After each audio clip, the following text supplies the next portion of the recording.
Dear student, welcome YouTube channel of Sangli Shikshan Sanstha.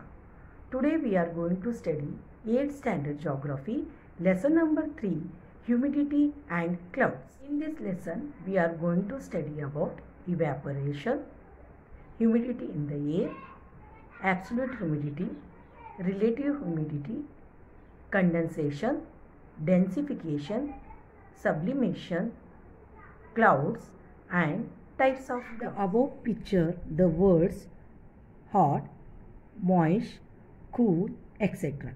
show the condition of the air. They related to the content of the moisture in the air.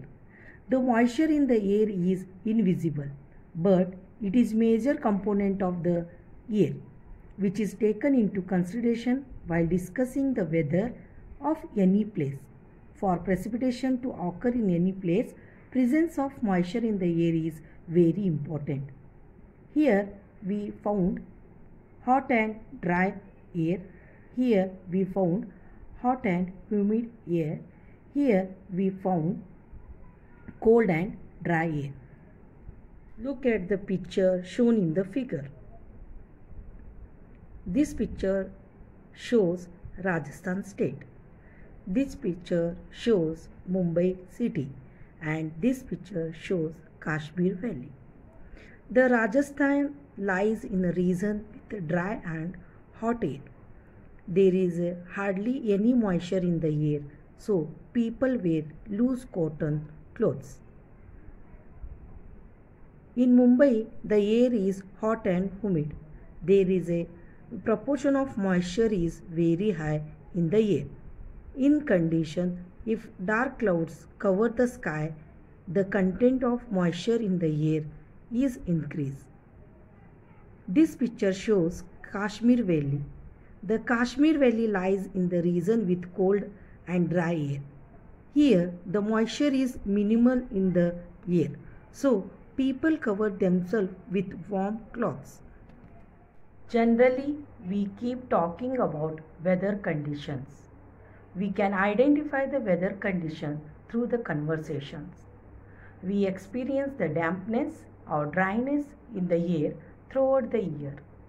The changes occurring in the weather condition in deserts area, coastal areas and mountainous areas. Study about evaporation. Evaporation is the process of converting water into steam or water vapor. Because of the sun's heat, the water on the earth gets converted into water vapor. Example, in winter season, when we exhale on the mirror, we can see vapor on it. It happens because in winter season, the mirror is cold and air which we exhale is comparatively hotter. When the air that we exhale comes contact with the cold surface, that is mirror, condensation occurs, but it is not happened in summer season. Does humidity affect the human body? Let's see children. When the humidity in the air is high, we may experience the effects. The hair may get frizzy. It may be problems related to sleep. It may be irritate our eyes, nose or throat. When the humidity in the air is low, we can experience the effects. Our skin may become dry, throat may irritate, eyes may become itchy. Let's study about humidity in the air. The proportion of the water vapor in the air is called humidity. The dryness or dampness in the air depends on proportion of water vapor. Air can hold moisture in specific quantity at specific temperature only. As air cools down, its moisture holding capacity also reduces. This implies the warmer air can hold more moisture than cold air. At a certain temperature, the moisture holding capacity of air becomes equal to the proportion of moisture present in the air. This condition is called saturation of air. Evaporation. One of the most common real-life example of evaporation is drying of clothes under the sun. When the wet cloths are put under the sun, they get heated up, resulting evaporation of water particles present in wet cloths, making the cloths dry. Moisture holding capacity of the air depends on its temperature. When temperature is high, moisture holding capacity is also high. When temperature is low, moisture holding capacity is also low. Saturation means complete soaking. For example, sponge full of water. Humidity in the air when it is just about to rain and there is a lot of water vapor in the air is an example of a time when humidity level is high. At 15 degrees Celsius, the capacity of 1 cubic meter air is to hold 12.80 gram of moisture. If it is vapor present in the air is said to be saturated. The humidity is the air is expressed in different waves. How to calculate difference in the capacities grams per cubic meter? So, take 4.85 minus 3.26. You will get the answer 1.59. Similarly, take 6.80 minus 4.85. You will get the 1.95. Following table make it clear. Observe the table. This column shows temperature of the air. It is given in degrees Celsius. This column shows vapor holding capacity gram cubic meter. This column shows difference in the capacities gram cubic meter. Generally, the humidity of air is measured in grams per cubic meter. Minus 5 degree. The vapor holding capacity is 3.26. Difference is 0. The temperature is 0. The vapor holding capacity is 4.85. Difference in the capacity is 1.59. The temperature is 5 degree. The vapor holding capacity of the air is 6.80. Difference is 1.95. The temperature is 10 degree. Vapor holding capacity is 9.40. Difference is 2.60. The temperature is 15. The vapor holding capacity is 12.83. Difference is 3.43. The temperature is 20 degree. The vapor holding capacity is 17.30. The difference is 4.47. The temperature is 30. The vapor holding capacity is 30.37. The difference is 13.07. The temperature is 40 degrees Celsius. The vapor holding capacity is 51.12. The difference in the capacity is 20.75. When the humidity of the air is 0 gram cubic meter, the air is said to be dry. If the humidity in the air 30 degrees Celsius temperature is 37 grams cubic meter, then air is to be saturated. Let's study about condensation. The process of changing water vapor in the air into water is called condensation or densification. Also, the process of vapor, that is gas, changing into solid state, that is called sublimation. If the temperature of the air reduces, its vapor holding capacity also reduces. When relative humidity air become 100%, vapor start condensing at the time. The temperature of the considering at the time it is air should be dew point. It implies that for condensation temperature should be low and relative humidity must be high. In the free environment, condensation of the vapor in the air occurs around fine particles, that is included dust, salt, etc. in the air. Basis of the example, we come to know that the amount of water vapor changes according to difference in temperature. Similarly, relative humidity also changes. Generally, relative humidity is more in the morning and nights. In afternoons, as decreases. Near coastal areas, the relative humidity is more and the air is moist. In the desert area, relative humidity is very less. So, the air is hot and dry. Study about relative humidity. Relative humidity means the amount of water vapor present in air. It can be expressed as a percentage of the amount needed for saturation at the same temperature and same value, and it is expressed in percentage. The formula for relative humidity equal to absolute humidity divided by vapor holding capacity multiplied by 100. Now let's see some example. Example number 1. What will be the relative humidity of air whose absolute humidity is 20 gram per cubic meter and vapor holding capacity is 30 grams per cubic meter? So let's see solution. Relative humidity is absolute humidity divided by vapor holding capacity multiplied by 100.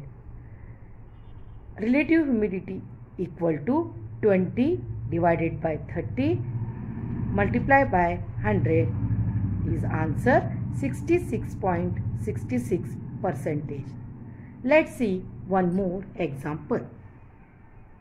If the absolute humidity of the air is 15 grams per cubic meter and vapor holding capacity is 15 grams per cubic meter, then what is relative humidity of the air? Solution. Relative humidity is absolute humidity divided by vapor holding capacity multiplied by 100 equal to 15 divided by 15 into 100. Answer is 100%. How clouds are formed? Let's see, children. Land and water get heated because of the heat of the sun. Air near the earth's surface heats up, rises and become less dense. Hot air rises up as it goes higher. The temperature of the air reduces and the moisture holding capacity of the air also reduces. Relative humidity keeps increasing. The water vapor in the atmosphere turns into water and snow. This is the dew point level of that air. The level of condensation is determined by the water vapor in the air. Keep in the mind the freezing point is also depend on the altitude and water vapor. Because of condensation, fine particles of ice and snow water float in the air at greater height. They accumulate around dust particles in the air and become larger in size. Their accumulation together is called a cloud.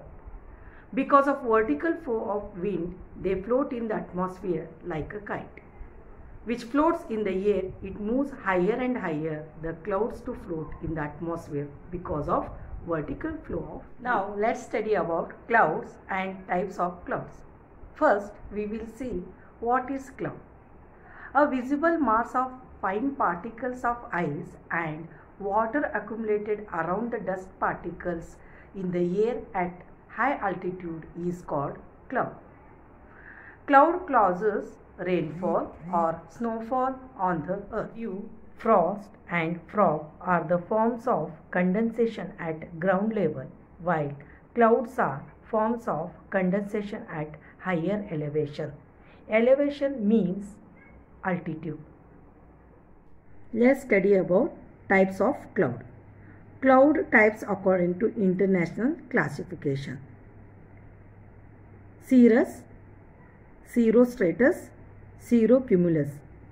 Its height is 7,000 to 14,000 meters. Altostratus, altocumulus, Its height is 2000 to 7000 meters. Stratocumulus, stratus, nimbostratus. Its height is less than 2000. Cumulus, cumulonimbus. The extent could be variable. Let's see how clouds are formed. Land and water get heated because of the sun's heat. Air near the surface heats up, rises and becomes less dense. Hot air rises up and it goes higher. The temperature of the air reduces and the moisture holding capacity of the air also reduces. Relative humidity keeps changing. The water vapor in the atmosphere turns into water and snow. This is the dew point level of that air. The level of condensation is determined by the water vapor in the air. Keep in the mind that the condensation point is also depend on the atmosphere. Clouds are formed at different altitudes in the atmosphere. We can divide these clouds into three main types on the basis of their altitude. The height from the base of these clouds is taken into consideration. If the clouds are at altitude of 7000 to 14,000 meters, then they are considered to be as a very high clouds. If they are at an altitude of around 2000 meters to 7000 meters, they are considered to be a medium clouds. If they are at an altitude of less than 2000 meters, then they are low clouds. Observe the figure 3.8 types of cloud. Let's study about high clouds. These clouds are made up of ice particles. They can be classified into cirrus, cirrocumulus and cirrostratus. Cirrus clouds are mainly wispy. Wispy means the sky was totally blue. Cirrocumulus clouds look like a group of small waves. Cirrostratus look like bedsheet with wrinkles. They generally have a halo around them. Let's study about high clouds. These clouds are mainly made up of ice particles. They can be classified into cirrus, cirrocumulus and cirrostratus. Cirrus clouds are mainly wispy. It means the sky was totally blue. Cirrocumulus clouds look like group of small waves. Cirrostratus look like a bedsheet with wrinkles and they generally have a halo around them. The nimbostratus clouds have thick layers, grayish in color, causes continuous rainfall and even snowfall. Now let's study about low clouds. These consist of 5 types of clouds. Stratocumulus have layers. Their color is white to earthy. The second type cloud is medium cloud. These include altocumulus and altostratus. Altocumulus in the layers have a wave-like structure. They are mostly in white color and have a grey shade. Altostratus are not very thick. The sun can be seen through them as if they through a milky glass. Study about cumulonimbus clouds. These are characteristic clouds which are the indicators of thunderstorm. These look like huge mountains. These are dense and dark in color. The largest of these clouds bring rainfall accompanied with lightning. The top portion of these clouds has an oval-like shape. The clouds have positive charge at upper end and negative charge at lower end. The land below them always negative charge. Due to the difference in these charges, electric charge are formed and lightning occurs. Lightning of the sky for a moment. The air around the lightning rise up because of heat, and this leads to large thunder sound. Let's say about cumulonimbus clouds. Cumulonimbus clouds are indicator of thunderstorm. Dark in color, dense and look like a mountains. Have oval shape on the top. Accompanied by the thunder and lightning, responsible for precipitation, and hailstone have the larger raindrops. Now let's study about cumulus clouds. The cumulus clouds found altitude between 500 meters to 6000 meters from the surface of the earth. Cumulus clouds are vertical expanse, huge and dome-shaped, gray in color. The cumulus clouds are indicators of pleasant atmosphere. Sometimes turns into cumulonimbus clouds and are responsible for precipitation. Dear students, in this lesson we have learned about evaporation, humidity in the air, relative humidity, absolute humidity, condensation, densification, sublimation, clouds and types of clouds. Thank you.